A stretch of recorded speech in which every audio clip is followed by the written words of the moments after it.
Mu rugendo Icegera ca mbere c'umukuru w'Inama Nkenguzamateka Nyakwubahwa Dénise NDADAYE yagize mu makomine ya Mutumba, Gitaramuka na Gihogazi yo mu ntara ya Karusi kuva kw'igenekerezo rya 2022 gushika ku rya 2024 Ntwarante no mwaka,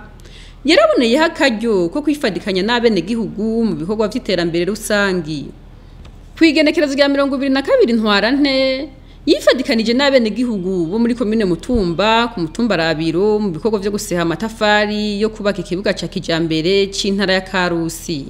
Ayo matafari akaba yegeranywa mu makomine yose agize iyo ntara mu ntumbero yo gusahiriza mu bikorwa vyo kubaka ico kibuga c'intara ya Karusi. Kw'igenekerezo rya 2023 Ntwarante naho Nyakwubahwa Dénise NDADAYE yifadikanije n'abenegihugu bo muri komine Gitaramuka mu bikorwa vyo guca imiserege no kuzibira ibinogo vy'ibarabara rihuza komine Gitaramuka yo mu ntara ya Karusi na komine Tangara yo mu ntara ya Ngozi. Icegera ca mbere c'umukuru w'Inama Nkenguzamateka yasozereye urugendo rwiwe muri komine Gihogazi yo mu ntara ya Karusi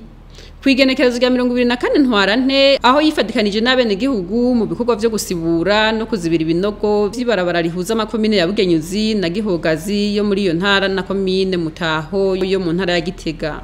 Muri ivyo bikorwa vyose Nyakwubahwa Dénise NDADAYE akaba yaraherekejwe n'abashingamateka n'abakenguzamateka batowe mu ntara ya Karusi,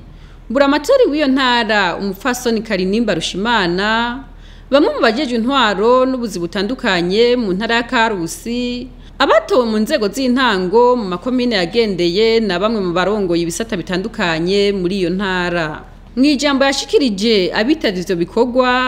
yarateye intege abenegihugu kubandanya bijukira ibikorwa vy'iterambere rusangi na cyane guca no gusibura amabarabara kuko afise uruhara ntangere mw'iterambere rirama.